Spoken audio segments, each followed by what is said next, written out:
কেমন আছো সবাই? আশা করি অনেক ভালো আছো। আজকে আমরা পড়াশোনা নিয়ে এক্সট্রিম লেভেলের ফানি কিছু মিম দেখব। তোমরা যদি মিম পছন্দ করো তাহলে ভিডিওটা শেষ পর্যন্ত দেখো, আশা করি খুব মজা পাবা। তো আমরা ফার্স্ট মিম শুরু করছি। তো এখানে যদি আমরা ফার্স্ট মিমটা দেখি, আসলে আমার পড়ালেখার কোনো উদ্দেশ্য নাই, পড়াশোনা না করলে খারাপ দেখা যায়, তাই আর কি করি। পড়াশোনার কোনো উদ্দেশ্য নাই, তার পড়াশোনা না করলে খারাপ দেখা যায় তাই করি। এই বিষয়টা স্বাভাবিক। অনেক ছেলে আছে, অনেক মেয়ে আছে যারা কিনা শুধুমাত্র বিয়ে করার জন্য পড়ালেখা করে। অনেক ছেলেই আছে, দেখা যায় তার বাপের হয়তো বা ব্যবসা বাণিজ্য আছে বা তার লাইফের গোলগুলো ঠিকঠাক করা, কিন্তু সে এখন জাস্ট একটা সার্টিফিকেটের পিছনে দৌড়াচ্ছে। একটা ভালো মেয়ে তার লাগবে বা বিয়ে করতে চায় বা একটা ডিগ্রি তার লাগবে যেন মানুষকে বলতে পারে। তো এরকমটা কিন্তু স্বাভাবিক, তাই না? যদি আমরা একটু দেখি নেক্সট মিমটা,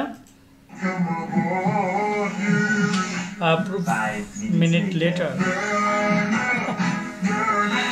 এটা কিন্তু স্বাভাবিক নাকি? তোমার সাথে হয়েছে এমনটা? এমনটা অনেক হয়। বই ধরলে ঘুম পায়, এটা আসলে একটা বহুল প্রতীক্ষিত এবং বলা যায় যে পরীক্ষিত একটা মিম। যে বই ধরছো, তোমার ঘুম পেয়ে গেছে এবং সেটা সে ছোটোবেলা থেকে বড় হওয়া পর্যন্ত একই সার্কেলে চলতেছে। যেই বই ধরছে তার ঘুম পেতে হয়তো বা বেশি দেরি লাগে না, 5 মিনিটও লাগে না, অনেকের খুব কম সময়ের মধ্যে ঘুমাইতে পারে। এরপরটা আমরা দেখি, চিন্তায় ভুগছেন, পড়াশোনায় মন বসে না, বললে ভুলে যান, পরীক্ষায় পাশ করবেন কিনা তাও জানেন না, তাহলে শুনে আমার কাছে কোনো সমাধান নেই, আমি ওই কোম্পানির প্রোডাক্ট। মোটিভেশনাল দিল, একটু মোটিভেশন দিল, কিন্তু বললো আমার কাছে কোনো সমাধান নাই। আসলে এই সমাধান কার কাছে আছে কে জানে। তোমাদের কাছে সমাধান থাকলে কমেন্ট করো। এই পরের মিমটা আমরা একটু দেখি। ও মাই গড, এটা তো দেখতেই কেমন লাগছে। ওকে,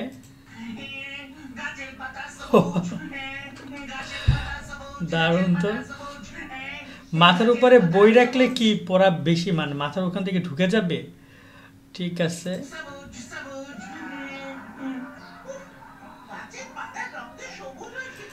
me on night before exam. পরীক্ষার আগের রাতগুলোতে ঠিক এমনই হয় নাকি?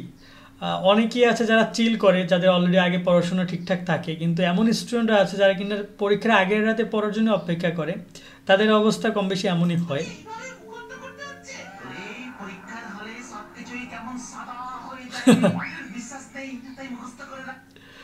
Wow. পরে আমরা এটা দেখি, এটা দারুণ।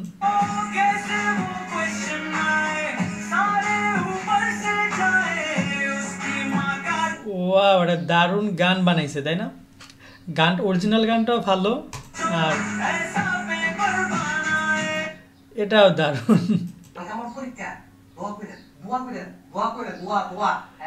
Bangali student on the exam before exam. সালাতুল হাজত নামাজ পড়ে দোয়া পড়তে বলছে। তোমরা কিরকম কেউ বলছো? এসএসসি পরীক্ষার শুরুতে তো বাবাই বলে, মাই বলে যে ফোন দাও, ওর মুখে ফোন দাও, বা ফোন ধরাই কথা বলাই দেয় যে কথা বলো, দোয়া চাও, দোয়া চাও। অনেকে দোয়ায় আবার সালামিও পাঠাই দেয়। গ্রামে আমি এসএসসিতে বেশ ভালো একটা টাকা সালামি পাইছিলাম। সবার কাছে দোয়া চাইছি, দোয়াও দিচ্ছে অনেকে। পরীক্ষা হলে এসে কলম চকলেট দিয়ে গেছে, এটা ওটা দিয়ে গেছে, আবার সালামিও দিয়ে গেছে। বেশ দারুণ ছিল তখনকার পরীক্ষার প্রসেসটা। এখন তোমরা কে কেমন সালামি পাও আর দোয়ার বরকতে কী পরিমাণের দোয়া তোমরা পাও সেটা জানাইও।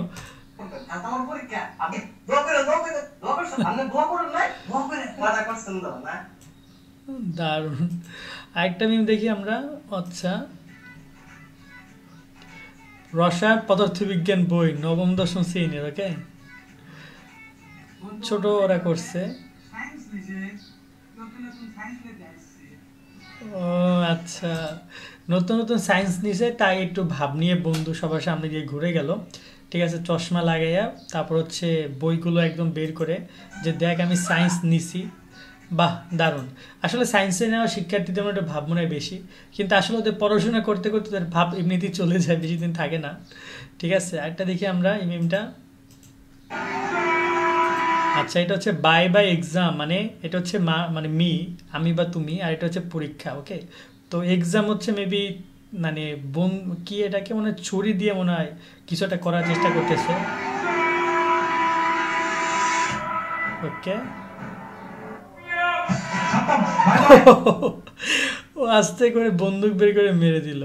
বাহ, দারুণ মিম। আসলে এইভাবে যদি পরীক্ষাকে খতম করা যায় তো তাহলে কিছু একটা হইতে পারতো।